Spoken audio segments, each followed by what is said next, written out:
Bismillahirrahmanirrahim.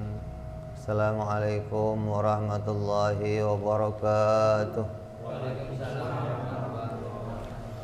Al-Fatihah ila ruhi Sayyidina Habibina Syafi'ina Rasulillah Sayyidina Muhammad ibn Abdullah Sallallahu alaihi wa ala alihi wa sahbihi wa azwajihi wa dhurriyyatihi Anna Allah ya'li darajatin fil jannah wa yanfa'una bi asrarihim wa anwarihim wa ulumihim wa nafahatihim wa barakatihim fid dini wa dunya wal akhirah wa ja'aluna min hizbihim wa yarzuquna mahabbatahum wa yatawaffana ala millatihim wa yahsyurna fi zumratihim bil afiyatin wa salamatin lahumul Fatihah.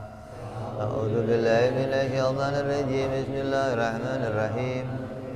Alhamdulillahi rabbil alamin arrahmanir rahim maliki yaumiddin. Iyyaka na'budu wa iyyaka nasta'in ihdinas siratal mustaqim. Siratal ladzina an'amta 'alaihim ghairil maghdubi 'alaihim waladdallin. Amin. Bismillahirrahmanirrahim. Nawaitu ta'alluma wa ta'lima wa tadhakkura wa tadhkira wa naf'a wal intifa'a wal ifadata wal istifadata wal hitha ala tamassuki bi kitabillahi wa sunnati rasulillah sallallahu alaihi wasallam wa du'a ilal huda wa dilalata alal khairi ibtigha'a mardatihi wa qurbihi wa thawabihi wa husnil khatimah ma'al lutfi wal afiyah wa salahil aqibah. Bismillahirrahmanirrahim. Alhamdulillahirabbil alamin. Wassalatu wassalamu ala asyrafil anbiya'i wal mursalin Sayyidina wa habibina wa syafi'ina wa maulana Muhammadin wa ala alihi wa sahbihi ajma'in, amma ba'du. Qala musanniful kitab rahimahullah wa nafa'ana bihi wa bi'ulumihi fid darain. Allahumma aftah qulubana futuhal arifin wa bihidmatika wansur alaina birahmatika ya arhamar rahimin. Ila anqal. Yang kemarin apa?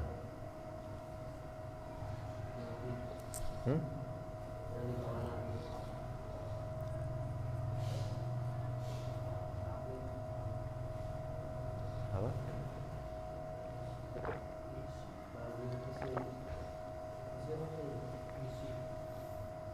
Dua misi. Nabi Sallallahu Alaihi Wasallam membawa dua misi, yaitu misi apa? Taklif dan tasyrif.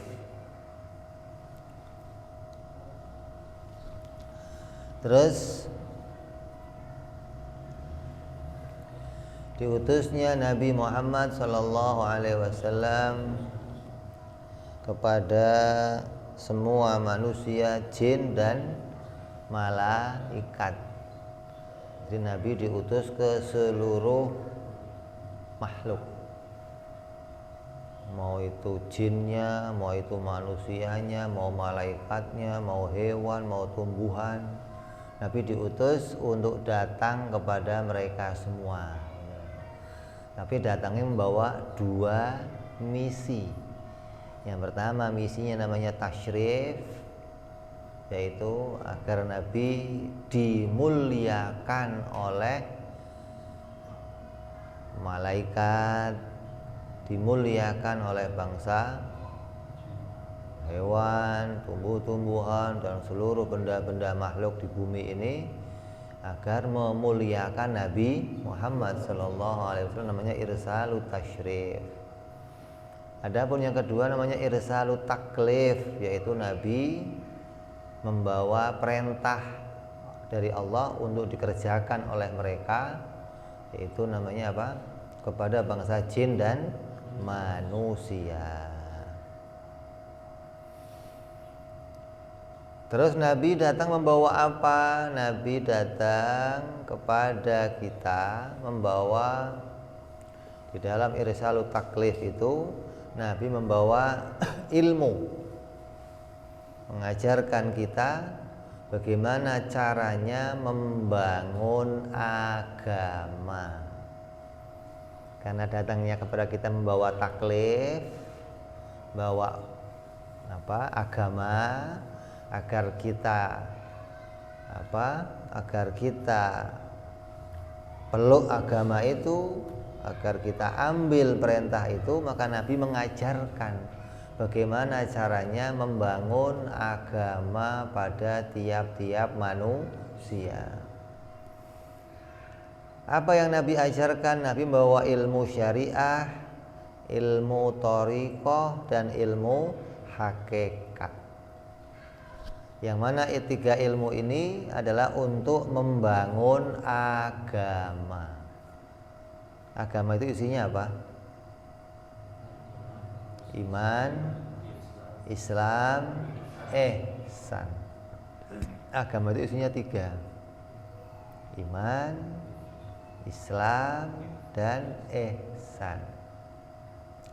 Dari mana kok agama isinya tiga? Dari berita yang dibawa oleh malaikat Jibril alaihi salam. Dengan masyhur disebut namanya hadis Jibril.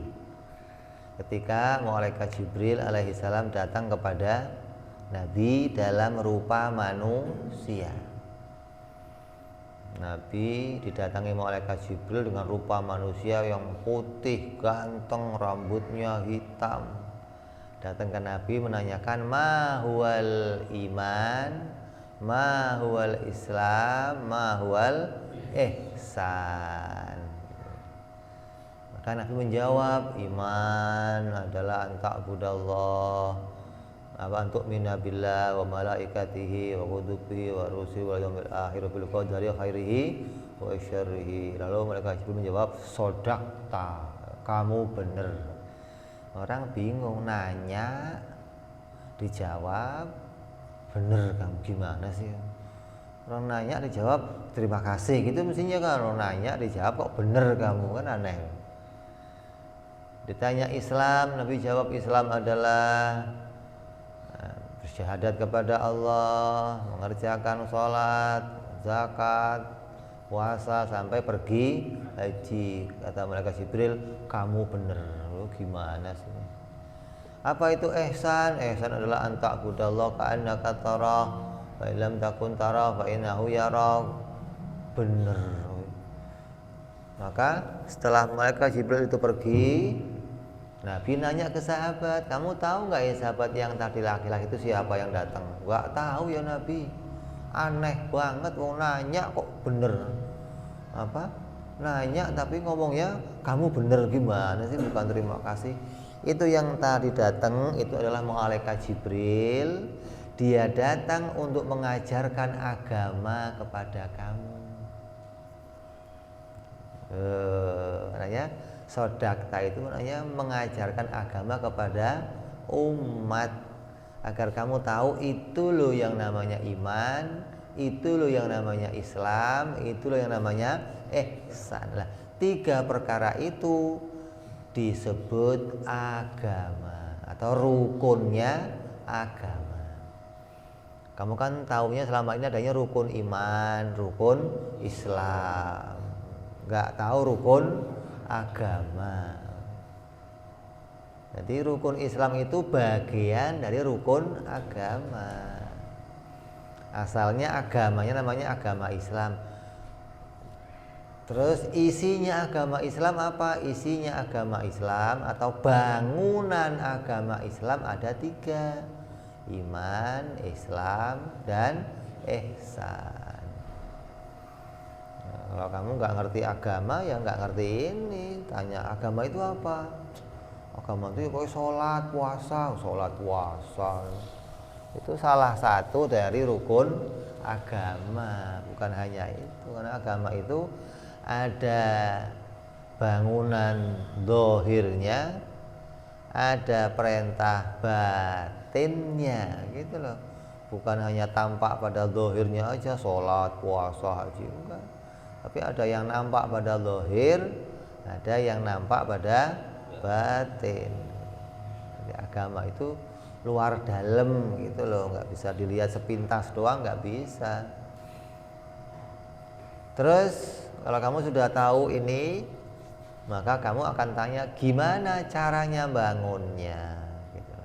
Agar saya bisa beragama itu caranya gimana. Tapi tahu dulu yang namanya agama. Kalau mau bangun agama kan tahu yang namanya agama. Kamu mau bangun rumah, ya tahu dulu yang namanya rumah. Saya mau bangun rumah nih, biayanya 500.000. Jadi nggak rumah? Bangun rumah biayanya 500.000, jadi nggak? Jadi rumah apa? Tanya dong. Rumah monyet, apa rumah ayam, apa rumah orang? Kalau rumah orang ya itu baru bikin undangan tasyakuran doang. Kalau mau bangun rumah ya tahu yang namanya rumah. Mau bangun apa? Mau bangun sesuatu kamu harus tahu yang mau dibangun. Bagaimana membangun tapi nggak tahu yang akan dibangun. Kamu boleh tanya sama kawan-kawan kita di luar, coba, kamu orang Islam? Iya orang Islam. Coba agama Islam itu isinya apa aja? Jawabnya apa kira-kira? Isinya Islam ya banyak, isinya banyak. Isinya agama Islam cuman 3 tadi. Rukun iman, rukun Islam, dan ihsan. 3. Gak lebih, enggak. Maka itu yang harus kita perhatikan. Berarti kalau saya mau bangun agama untuk diri saya, 3 ini harus terbangun. Kalau saya ingin anak saya punya agama, maka 3 ini harus terbangun pada anak saya. Kalau saya pengen istri saya beragama, 3 ini harus terbangun pada istri saya. Maka istri saya akan dikatakan orang yang beragama. Kalau ini nggak terbangun gimana? Ya berarti belum membangun agama. Iman, Islam, dan ihsan. Caranya gimana bangun 3 perkara ini? Kata Nabi, caranya ya dengan syariah, thariqah, dan hakikat gitu loh. Apa sih syariah? Syariah itu tata cara. Syariah itu perintah. Kalau thariqah itu tata cara mengerjakannya. Kalau hakikat tujuannya. Nabi mengajarkan mengenal bagaimana perintah Allah kepada kita, mengajarkan bagaimana cara mengerjakan perintah itu, terus mengajarkan pula bagaimana tujuannya. Ketika 3 ini kamu bisa mengerti, ilmu ini kamu pahami, maka dengan 3 ilmu ini kamu akan bisa membangun iman, Islam, dan ihsan. Contoh, membangun Islam. Mana perintahnya agar kita beragama Islam? Ya, banyak di Al-Quran. Di Quran banyak perintah agar kita masuk agama Islam, agar kita jadi orang Islam, agar kita sampai mati tetap beragama Islam. Banyak perintahnya dalam Al-Quran, banyak dalam hadis. Itu yang pertama. Artinya ketika kita mau mengerjakan satu perintah, tahu bahwa ini adalah langsung diperintahkan oleh Allah, dan buktinya mana? Ada di dalam Al-Quranul Karim. Yang pertama tuh, Islam mau kita bangun. Apa? Ada perintah untuk membangun agama yang pertama dibangun adalah Islam. Apa Islam pertama? Namanya syahadat. Mana perintahnya syahadat? Di Quran ada. Mana perintahnya sholat? Diperintah di Quran ada. Mana perintahnya zakat? Di Quran ada. Mana perintahnya haji? Di Quran ada. Semua yang mau kita bangun itu ada semua di perintahnya di dalam Al-Quran. Jadi kita tahu, oh ternyata ini perkara disyariatkan oleh Allah Subhanahu wa ta'ala di dalam Al-Quran dan hadis. Terus yang kedua, thoriqah. Gimana cara mengerjakannya? Umpamanya sholat. Sholat mana perintahnya? Di Quran banyak, aqimis sholat lidzikri, dirikanlah sholat untuk mengingatku. Perintah Quran banyak tuh.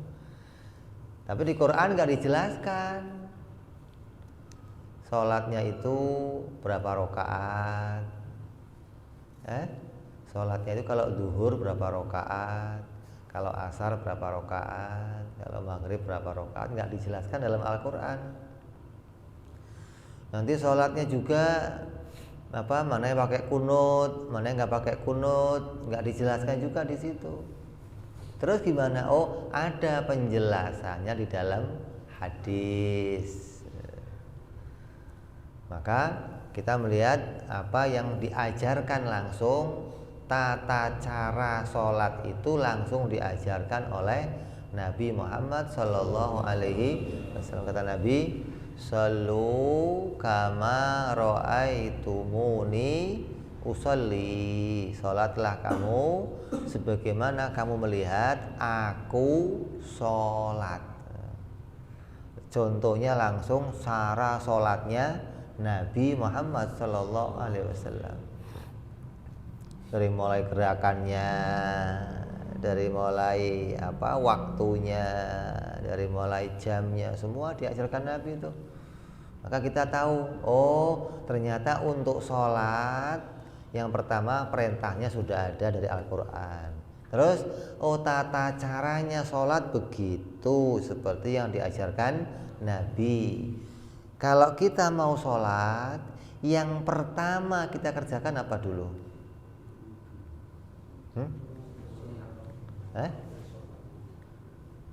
Apa? Masuk waktu.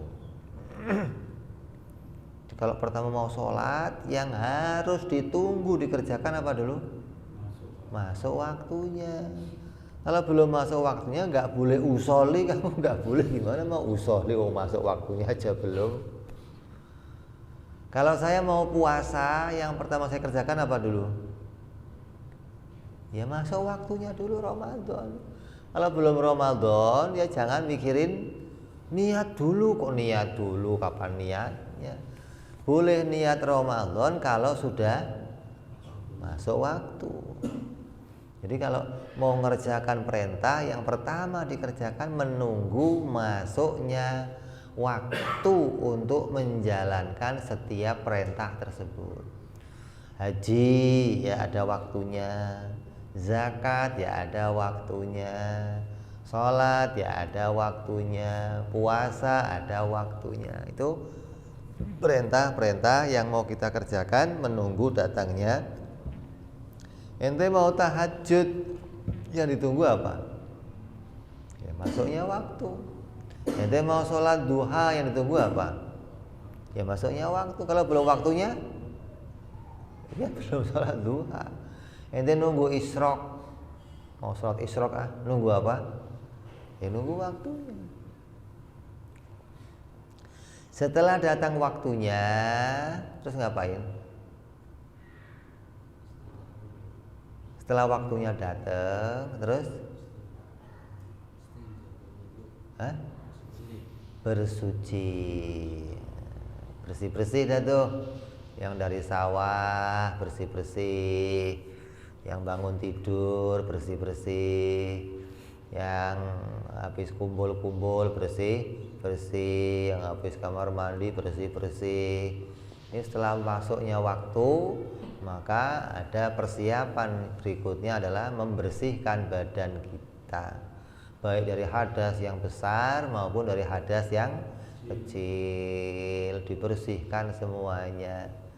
Setelah bersih semuanya baru wudhu.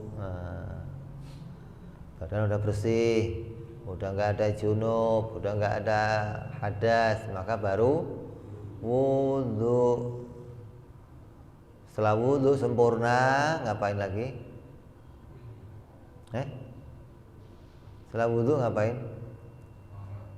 Menutup aurat. Itu dong, jangan habis wudhu langsung sholat, gopel dong lo. Habis wudhu tutup aurat. Pakainya apa nutupnya? Kain boleh, celana. Terus pakai gamis kayak pakai apa kayak ya. Sebagaimana aturannya orang menutup aurat. Batasnya laki-laki, batasnya perempuan. Dalam ilmu fikih dijelaskan tuh. Terus setelah ditutup auratnya, terus ngapain? Menghadap kiblat. Setelah menghadap kiblat, baru mulai takbir, terus niat, terus sampai selesainya rukun-rukun sholat sampai salam. Itu dari mulai masuk waktu sampai satu persatu namanya thoriqoh. Cara mengerjakan sholat itu diajarkan Nabi. Kamu nggak bisa pakai thoriqoh kamu sendiri, nggak bisa. Saya mau sholat pakai cara saya sendiri, ya nggak bisa. Kayak apa? Eling gitu, sholatnya cukup eling aja lah, atau nyender tembok gitulah, atau sholatnya mau pakai gaya batu, sholatnya mau pakai gaya angling dharma. Nggak bisa sholat pakai cara selain caranya Nabi Muhammad SAW, nggak bisa. Jadi bisa sholat kalau kamu pakai caranya Nabi Muhammad SAW. Lah, kan saya nggak lihat Nabi, Beb. Begitu kita mau melihat caranya orang sholat, madhab ada 4. Ada yang sholatnya begini, ada yang sholatnya lempeng doang, nggak semuanya begini. Ada yang tahiyatnya begini, ada yang begini. Ada yang pakai kunut, ada yang nggak pakai kunut. Ini kok beda-beda? Katanya lihat Nabi, tapi kok berbeda-beda? Maka itu namanya produk ijtihadi namanya.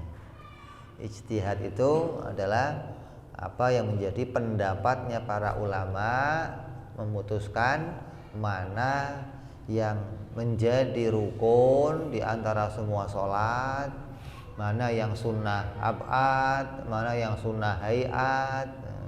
Ulama tuh yang mutusin tuh, yang berijtihad. Kalau selama itu masih produknya produk ijtihad, maka kamu nggak boleh saling menyalahkan. Kalau masih produknya produk ijtihad, kamu nggak boleh menganggap paling benar, nggak bisa. Oh, yang paling benar yang pakai kunut, nggak bisa. Kenapa? Yang pakai kunut juga ijtihad. Yang nggak kunut, ya ijtihad, gitu loh. Yang sedekap ijtihad, yang lurus, maka nggak bisa kamu. Oh, yang paling benar yang pakai yang begini, kata siapa? Gitu loh. Kenapa? Masih dalam produk ijtihadnya para ulama. Jadi namanya apa itu? Thoriqoh. Caranya mengerjakan sholat. Haji ya begitu. Thoriqohnya haji ikut siapa? Ikut Nabi Muhammad SAW. Dari mulai pakaiannya, cara menggunakan ihramnya, warnanya, semua ikut caranya Nabi. Kamu nggak boleh ngarang sendiri. Tahun depan saya mau pakai pakaian ihramnya warna-warni lah, yang biar meriah maksudnya. Ya nggak boleh, tetap warnanya putih. Ada orang kok mau haji warnanya macam-macam, keder nanti dong orang. Ini yang umroh siapa aja ini? Jadi semua mengikuti apa yang diajarkan sama Nabi Muhammad Sallallahu Alaihi Wasallam. Itu namanya thariqah. Terus yang ketiga apa? Hakikat, tujuan. Apa sih tujuannya sholat? Tujuannya sholat lillah, hanya untuk Allah gitu. Kan kamu kalau sholat usolli fardhu dhuhri lillahi ta'ala, tujuannya apa? Hanya untuk Allah. Berarti nggak untuk yang lain, nggak gitu loh. Nggak untuk surga, nggak untuk agar kerjaan lancar, nggak untuk agar hidup makmur, nggak untuk agar apa, naik jabatan, nggak untuk ini, nggak ada, nggak, lillah. Ini semua karena diperintah oleh Allah. Itu tujuannya begitu. Terus ada yang meningkat lagi selain lillah, billah. Udah lillah, billah. Apa billah? Dengan pertolongan Allah. Itu hakikat tuh. Salatnya lillah wa billah. Apa billah? Saya salat karena perintah Allah dan dengan pertolongan Allah. Kalau nggak ditolong Allah gimana? Nggak bisa sholat, boro-boro sholat ngangkat tangan aja nggak bisa. Allahu Akbar. Bisa ngangkat tangan kamu? Bisa? Bisa, Bib loh. Terserah saya mau ngangkat, mau turun, mau ngangkat, terserah saya, Bib. Tertipu. Hati-hati nih, banyak orang tertipu. Gara-gara yang dilihat hanya pandangan mata, nggak melihat di belakang ini ada penolong yang menjadikan kita punya aktivitas. Walaupun kita suruh ngakuin yang sholat itu saya usolli, saya sholat ya Allah. Kan kamu suruh ngakuin kan saya sholat. Tapi akhirnya lillah wa billah wa fillah wa ilallah wa alallah. Akhirnya harus begitu, lillahi ta'ala. Walaupun depannya usolli, saya sholat. Itu namanya hakikat. Kalau nggak ngerti hakikat ini, maka tujuannya sholat nanti dikira sholat itu adalah untuk memberikan sesuatu kepada Allah. Kamu jangan pernah menganggap kamu itu telah berbuat sesuatu untuk Allah. Nggak ada. Nggak ada di antara makhluk yang telah berbuat sesuatu untuk Allah, nggak ada. Kok sampai itu kamu akui, ya Allah, terimalah sholatku untukmu ya Allah. Repot nih. Menganggap dirinya bisa melakukan sesuatu dan itu diserahkan kepada Allah. Padahal itu fidzohir. Zohirnya kamu disuruh mengerjakan sholat, saya sholat.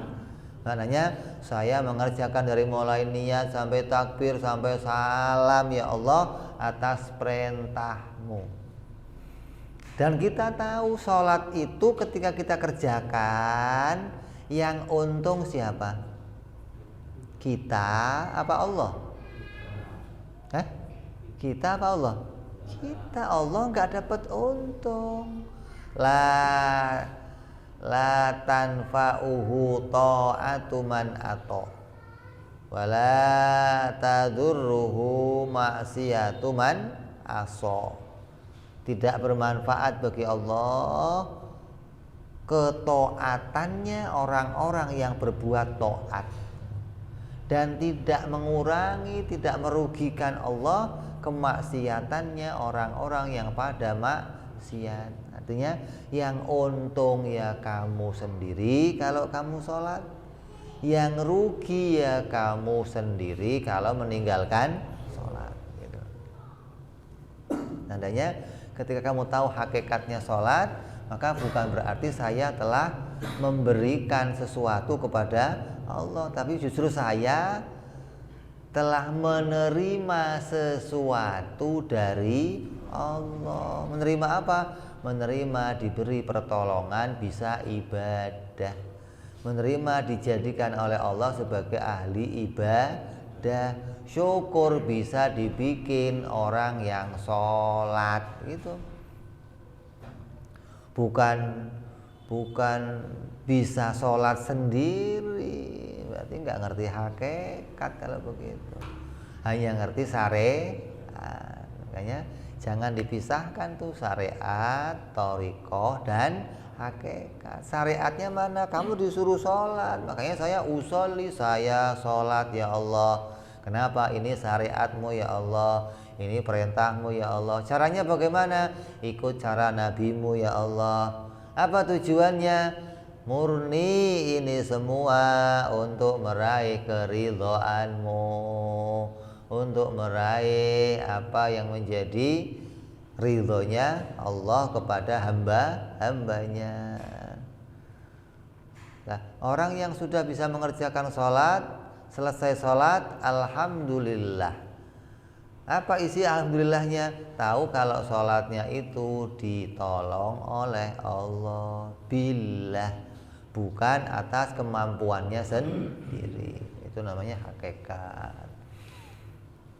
Habis puasa ya begitu alhamdulillah, habis haji ya begitu alhamdulillah, habis sedekah ya gitu alhamdulillah sudah ditolong oleh Allah. Itu pada apa makna batinnya. Jadi zahirnya mengerjakan perintah Allah, kelihatannya jalan sendiri, takbir, rukuk, sujud, i'tidal sampai salam.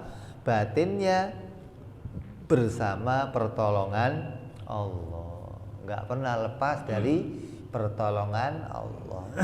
Itu makna batinnya. Jadi itu cara membangun agama dengan syariah, thariqah dan hakikat. Bangun Islam ya begitu, bangun iman gimana ya begitu. Mana perintahnya iman? Di Quran banyak. Allah perintahkan antuk minabillah. Apa kamu nggak iman kepada Allah? Ya ayyuhalladzina amanu aminu billah. Ya orang-orang beriman, imanlah kamu kepada Allah. Suruh tambah lagi imannya, suruh bertambah lagi iman kepada Allah. Ini perintahnya banyak. Iman kepada malaikat, suruh iman kepada hari akhir, suruh iman kepada apa? Takdirnya Allah baik dan buruk. Ini kita disuruh iman kepada Allah. Perintahnya mana? Di dalam Al-Qur'an. Maka kita mengatakan amantu billah, aku iman kepadamu ya Allah. Ini karena ini diperintahkan oleh Allah untuk beriman. Lah, thariqahnya, caranya untuk iman, caranya untuk percaya bagaimana? Kalau caranya untuk sholat tadi dengan menggerakkan anggota badan. Caranya haji menggerakkan anggota badan. Lah kalau caranya iman pakai anggota badan, pakai berpikir. Apa kamu kira waktu Nabi mengajak orang-orang Arab itu iman, mereka langsung iman kira-kira? Orang-orang Arab imanlah kepada Allah, bahwa Allah itu esa. Ya dah Muhammad, saya iman sama kamu dah. Begitu kira-kira. Enak banget, Masya Allah. Nabi berjuang luar biasa untuk mengimankan satu orang, nambah satu orang lagi, nambah. Kenapa? Diajak mereka, wawasannya dibuka untuk berpikir bahwa itu semua bukan Tuhan, yang Tuhan adalah Allah. Gimana cara Nabi mengajak mereka iman? Berpikir. Itu dong. Gak ada Nabi tahu-tahu iman kepada Allah, gua kasih duit loh. Begitu kira-kira. Sembako, lu gua kasih sembako ntar, iman ya kepada Allah ya. Begitu. Lu kira no, yang di Cianjur no. Atau Nabi, sini iman sama Allah, kalau enggak lu gua begitu. Enggak ada cara lain, enggak ada caranya mengajak iman, diajak berpikir, diajak mengenal bahwa Allah betul-betul Tuhan. Gimana Nabi ngajak berpikir? Oh ya diajak sini satu persatu. Diajarkan gimana mikir, gimana mengenal, oh ternyata Tuhan itu memang satu loh, nggak mungkin ada yang lain. Nabi caranya cara yang gampang. Kalau kamu punya tuan,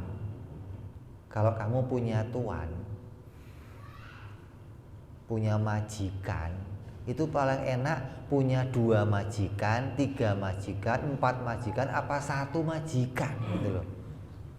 Nabi nanya, kalau kamu itu jadi pembantu, jadi budak, paling enak jadi budak itu punya 1 tuan, 2 tuan, 3 tuan, atau 4 tuan?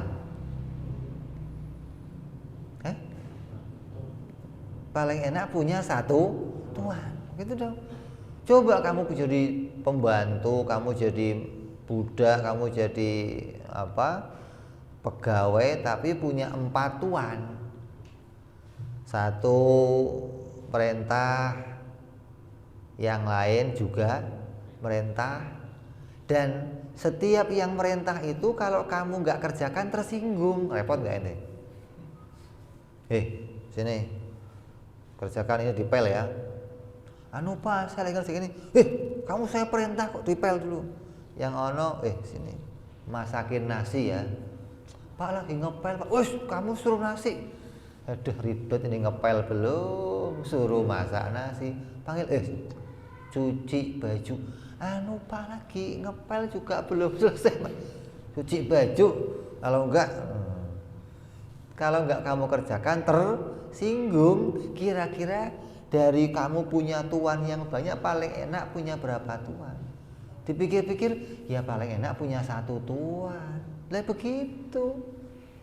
Maka orang Arab yang tadi nyembah Tuhan yang banyak-banyak disadarkan oleh Nabi, kalau Tuhan yang kamu sembah banyak, berarti tuan kamu banyak. Kalau tuan kamu banyak, berarti yang ngatur hidup kamu banyak. Lah gimana kamu mau tenang hidup diatur sama tuan yang banyak? Oh iya juga ya Muhammad, bener juga. Itu diajarkan berpikir hingga mereka sampai iman. Oh memang Tuhan itu ya, Tuhan itu ya harusnya 1. Sadar. Panggil lagi sini. Ini yang kamu patung-patung ini siapa? Tuhan saya Muhammad. Oh Tuhan kamu. Tuhan itu mengayomi, melindungi, merawat, menjaga, itu Tuhan. Nah ini patung-patung kamu itu kamu apain? Kamu rawat, kamu jaga, kamu lindungi, kamu perhati. Itu kira-kira yang jadi Tuhan itu kamu, apa patungnya? Mikir dia. Kalau saya ngerawat dia, berarti saya Tuhannya, bukan dia ya. Lah saya ngajarin kamu, kata Nabi. Tuhan kamu siapa Muhammad? Yang merawat langit bumi, yang mengatur matahari, yang menjaga hidup saya, yang mengatur alam semesta. Itulah Tuhan. Oh, jadi Tuhan itu nggak dirawat, tapi yang merawat. Nggak diatur, tapi yang mengatur. Begitu dong. Nggak diurusin tapi yang ngurusin, yang nurunin hujan, yang menjadikan kemaslahatan, menumbuhkan tanam-tanaman, menyuburkan, bikin panen, itu Tuhan. Oh iya juga ya. Itu caranya iman gitu. Di caranya iman bukan dipaksa untuk percaya. Caranya iman bukan dibayar untuk percaya. Caranya iman bukan ditakut-takutin untuk percaya. Caranya iman diajak berpikir untuk percaya. Setelah mereka percaya, oh iya, baru mereka mau iman. Ketika berpikirnya benar, nalornya sahih, cara mikirnya sudah lurus, maka baru bisa iman dengan benar. Itu caranya Nabi begitu. 13 tahun Nabi mengajarkan iman sama sahabat. Gak ada sahabat yang iman dong sama Allah. Ya udah mama saya iman sama kamu dah. Gak ada sahabat begitu, gak ada. Kenapa? Masa itu masa peralihan. Dari menyembah Tuhan yang banyak 360 Tuhan dirubah suruh nyembah satu. Gimana mau mendadak percaya? Gak bisa. Perjuangan mereka untuk pindah kepercayaan itu berat. Maka Nabi betul-betul melatih mereka berpikir hingga bisa menemukan, betul-betul Allah itu Tuhan. Sampai percaya hari akhir, percaya hari kiamat, percaya adanya malaikat, adanya kitab suci, itu diajak berpikir oleh Nabi. Gak tiba-tiba iman ya sama saya ya, saya Nabi. Iya, saya iman Muhammad, saya iman. Gimana imannya? Sampai Nabi berjuang luar biasa. Sampai ada saudaranya, ada pamannya, ada malah memusuhi. Jangan iman sama dia, jangan percaya sama Muhammad. Apa enggak luar biasa ente? Sakitnya tuh di sini. Kita lagi berjuang mati-matian ngajak orang iman, pamannya sendiri, sepupunya sendiri, saudaranya sendiri yang malah menjatuhkan, membuat orang. Jadi bukan terus Nabi mengajak iman dulu orang langsung percaya dari mana? Dari Hong Kong percaya. Kalau enggak berjuang luar biasa, bagaimana Nabi mengajak mereka iman? Kumpul-kumpul dilarang, jangan kumpul-kumpul, jangan. Susah.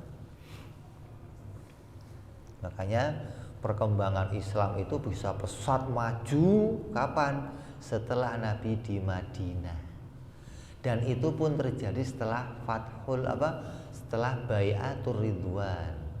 Setelah adanya perjanjian Hudaybiyah.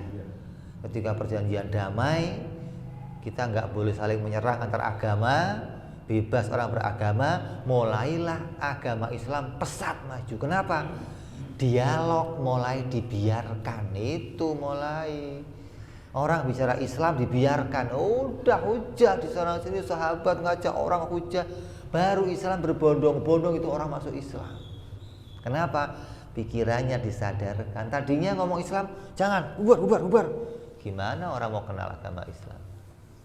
Begitu gencatan senjata, nggak ada lagi peperangan, bebas orang bicara agama, mulai itu hujah. Mereka pada sadar, akalnya waras, baru mulai pada masuk Islam. Ya, jadi bangun Islam pakainya apa?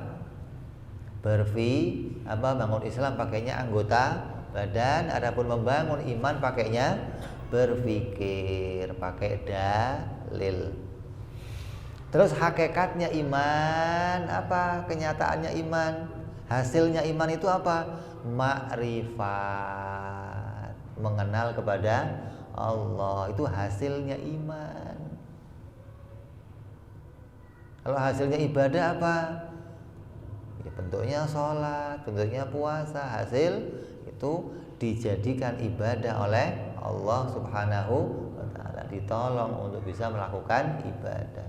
Kalau hasilnya iman, dijadikan ma'rifat oleh Allah Subhanahu wa ta'ala. Terus yang ketiga, ihsan. Apa itu ihsan?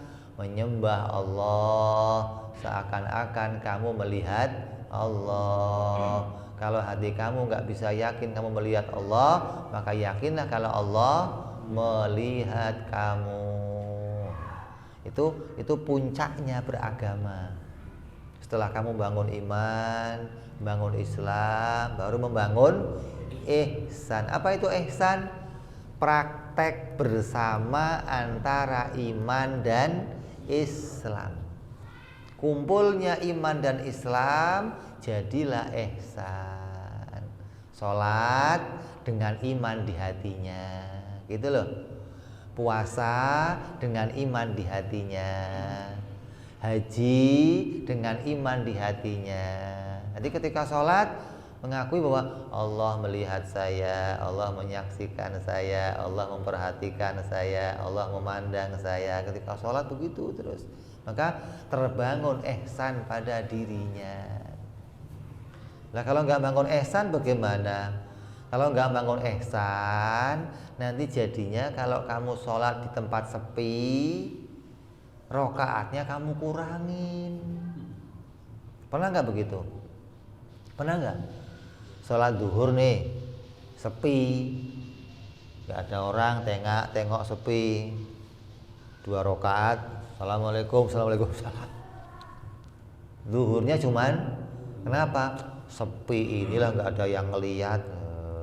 Itu sholatnya nggak pakai ihsan. Kayak sholatnya siapa?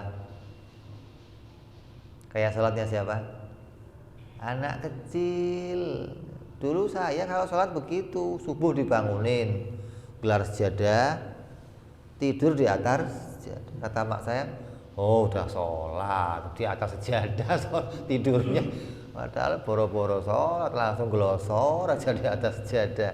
Dikira udah, karena nggak ada ihsan.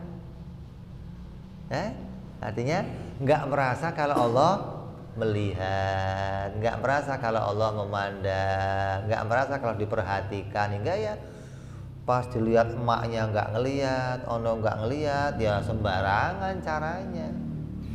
Puasa, kalau wudhu kumur-kumur, separuh keluar separuh masuk. Yang lihat siapa? Nggak ada yang lihat, inilah. Itu namanya puasanya nggak pakai ihsan, gitu loh. Kalau puasa pakai ihsan, mau sendirian, mau nggak ada orang, ya nggak akan membatalkan puasa. Sholat ya begitu, mau sendirian, mau sepi, 4 rakaat ya 4 rakaat dikerjakan. Kenapa? Karena dia merasa Allah melihat dia, Allah memandangnya, hingga dia nggak akan mengurangi jumlah rakaatnya. Dan betul-betul sholat itu dengan hati disaksikan oleh Allah Subhanahu wa ta'ala. Kan beda, kayak ginilah kamu kerja bangunan, kerja bangunan antara kerja borongan dan kerja harian beda nggak? Kalau borongan kenapa? Kalau borongan cepet, udah cepet, nggak diperhatiin lagi sama majikannya, ya udah asal jadi aja kerjanya, yang penting jadi. Tapi kalau harian, udah bayarnya harian, pegal majikannya nongkrong di situ lagi, udah tambah hati-hati, kerjanya pelan-pelan, teliti, beda nih. Jadi orang kerja diperhatikan sama tuannya, sama orang kerja nggak diperhatiin sama tuannya, hasilnya beda. Gitu. Lah orang yang sholat dengan hati merasa diperhatiin sama Allah, ya beres sholatnya, lurus lempeng sholatnya. Ya, kalau sampai kok kita ibadah nggak pakai ihsan, ya itu. Kalau sendirian nanti berbuat maksiat, itu loh. Nggak cuma ibadah, di luar ibadah pun harus membangun ihsan, gitu loh. Kalau sudah kita bisa ibadah di dalam sholat kita membangun ihsan, coba di luar sholat membangun ihsan, hingga kita, orang-orang kayak kita ini seringkali begini, saya mah kelasnya mah mau meninggalkan yang haram-haram, saya nggak berani ngerjain yang haram. Kalau yang makruh, ya nggak apa-apa lah, makruh mah kecil-kecilnya dikit lah, gitu loh. Masih begitu, kita masih milih-milih, maksudnya haramnya tinggalin, yang makruh masih jalan, gitu loh. Yang wajib-wajib dikerjakan, yang sunnah belum jalan, masih milih-milih maksudnya. Loh, kalau orang-orang yang sudah ketika ibadah pakai ihsan, di luar ibadah pakai ihsan, nanti udah nggak milih-milih.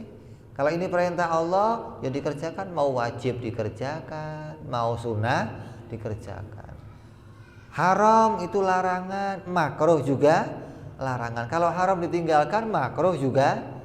Itu orang yang sudah jalannya di luar sholat pakai ihsan, di dalam sholat pakai ihsan, itu begitu.